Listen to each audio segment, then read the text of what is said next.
Hello viewers, welcome to my channel Nandini stories. మళ్ళీ కొత్త కథతో మీ ముందుకి వచ్చేసా. ఒకప్పుడు కౌశికుడు అనే బ్రాహ్మణుడు ఉండేవాడు. అతను కఠిన బ్రహ్మచారి.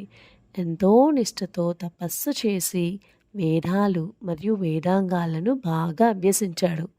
ఒకరోజు చెట్టు క్రింద కూర్చొని వేదాలను జపిస్తున్నప్పుడు చెట్టుపై ఉన్న ఒక కొంగ అతని మీద మలం వేసింది. దానితో కోపంగా కౌశికుడు ఆ కొంగని చూశాడు. అతని దృష్టి శక్తితో ఆ కొంగ వెంటనే మాడి మసై చనిపోయింది. తర్వాత ఒకరోజు అతను భిక్షం కోసం ఒక ఇంటి ముందు నిలబడ్డాడు. ఆ ఇంటి గృహిణి తన భర్తకు సేవ చేస్తుండటంతో కొంత ఆలస్యమైంది. కౌశికుడు కోపంగా చూశాడు.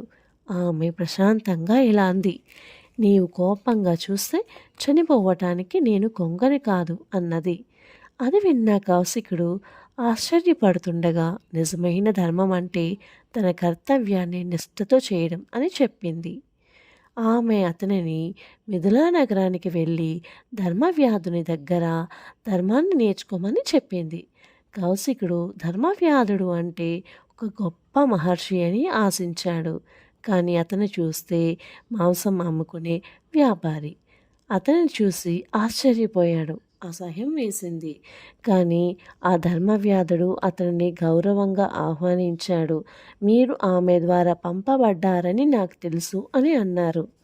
అతని ఇంటికి వెళ్ళిన కౌశికుడు తల్లిదండ్రుల పట్ల గొప్ప భక్తి, నిజాయితీతో జీవనం, క్రమశిక్షణ మరియు వినయం చూశాడు. ధర్మవ్యాధుడు అతనికి ఇలా బోధించాడు, ధర్మం వృత్తిలో లేదు, మనం కర్తవ్యాన్ని ఎలా నిర్వర్తిస్తున్నామో దానిలో ఉంది. కౌశికుడు తన తప్పును గ్రహించాడు. తన ఇంటికి తిరిగి వెళ్ళి తల్లిదండ్రులను సేవించడం ప్రారంభించాడు.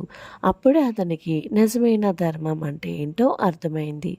ఈ కథ నుండి మనం తెలుసుకోవాల్సిన నీతి ఏంటంటే, కోపం మనిషికి శత్రువు. కర్తవ్యాన్ని నిష్ఠతో చేయడమే నిజమైన ధర్మం. జ్ఞానం ఎవరి దగ్గర నుండైనా రావచ్చు. ప్రతి వృత్తిని గౌరవించాలి.